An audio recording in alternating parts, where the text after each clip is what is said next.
because I think that there are many voices who are out here talking. I hope you guys can see that. I hope I made that bigger for you, those who are watching the screen. There are many voices who are out here talking, but there's a difference between many voices and being the voice, right? We know that being the voice is a separation from just being one of many voices or just being a voice. What's going on? What's going on? Grace and peace to you as well, my brother Apostle Curtis Lewis. What's going on out there in Louisiana? I think I got that right. What's going on, my brother Ray King Hardy out there in Murfreesboro, Tennessee? Shalom to you as well. Shalom to my brother Mikael Johnson down there in Middle Georgia.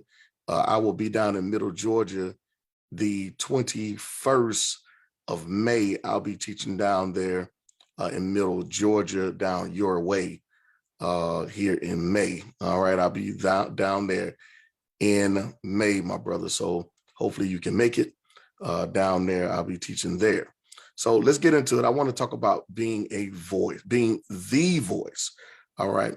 One who is on assignment totally from the Most High, not someone who has appointed themselves in a self-appointed authority to just be a voice or speak for themselves, but someone who would be a mouthpiece, who would be used in a form of ventriloquy to be able to be a voice for the Most High. This is something that's very important. And I definitely, let me tell y'all something.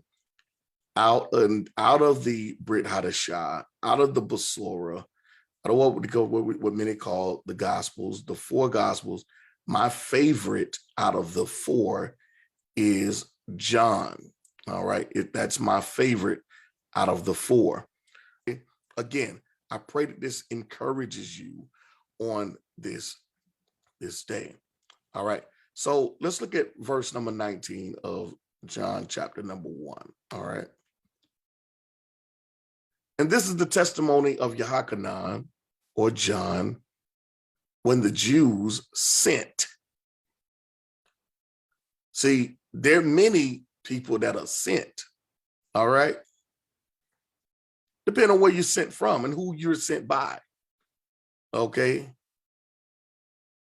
Even the Pharisees, they just didn't have people just going out and just going out without some form of instructions, all right?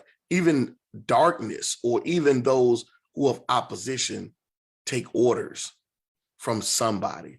So how much more of those who are righteous? We're just gonna go out here and just speak what we want. We're just gonna go out here and just teach what we want. We're just gonna go out here and just say what we want without any type of anybody that we're not accountable to. All right. Even the Pharisees had people, and the priests had folks that they were accountable to. Even the disciples were accountable to Yeshua. Even Yeshua was accountable to his Father. I mean, come on. I mean, even John had disciples. This same John here had disciples who they were accountable to him. Not only that, they didn't just run up on Yeshua. John's disciples didn't run up on Yeshua until John gave them the instructions to go. So as much as they might have wanted to go, run up on him, he sent them to ask, hey, are you the one, or should we look for another? They didn't just go because they wanted to go. They went on instruction. And that's the problem today. We got so many people just wanting to go without having some form of accountability. All right. But let's look at this here. All right. Even the priests and the Levites had folks they were accountable to, even if you're accountable for the wrong reasons. All right. The principle of it is still there. But we have to make sure that there's a distinction between us just being a part of the went versus those that are sent. And we see that those who are sent carry a certain type of message in their mouth. They don't speak what they want to speak, and they don't speak what's cool, and they don't follow the crowd of whatever the crowd is chanting and declaring. Okay? There's a specific message. Will you be the voice, beloved? That's what, not just a voice, not just one of many voices. The question is, will you be the voice? Will you be used of the Most High to know when to be quiet and when to speak? That's a part of maturity.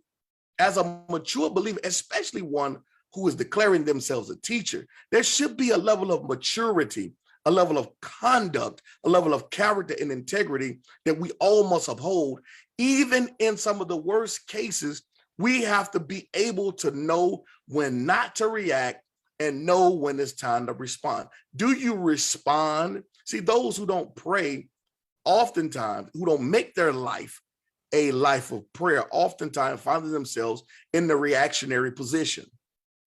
Those who find themselves and have a life of prayer, they only speak when they are instructed, meaning they're waiting to respond, but their response isn't based off of what they want to say. It's based off of what they're waiting on, the instructions of the Ruach, that the Most High gives, the instructions of the Ruach to speak to us, to say. Because this is the thing, even when it's said, don't worry about what you're going to say, when you walk with the Most High, right? When you walk with him long enough and you have the relationship with him, you know that when your mouth open, he's the one controlling it, and the heavenly conduct, all right, the heavenly character and integrity is what's going to come out of your mouth, all right?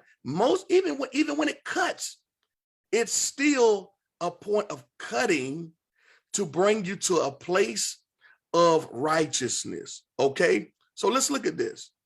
Look what they asked Yahachanan, right? They asked him, they said, who are you? I want y'all to think about this question. You're telling me that they haven't heard about him?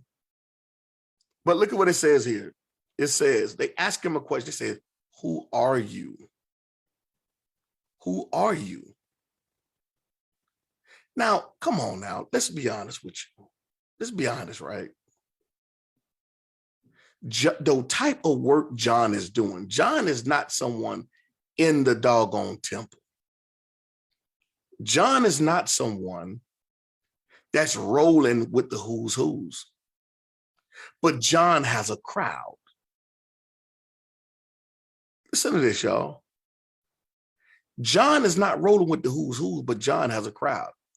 And the who's who's oftentimes are more concerned about the crowd. And if the who's who's is finding out that the crowd is not coming to where they are, or the crowd is diminishing, they want to know where is the crowd, because they're used to having a crowd. Why? Because they're driven by the crowd. So this question isn't a question of like, who are you, as though they don't know him. It's almost one of those questions, you know how we are sarcastically like, who you think you is, or who are you? We need you to say it out of your mouth. Because the point of asking this question is a trap question.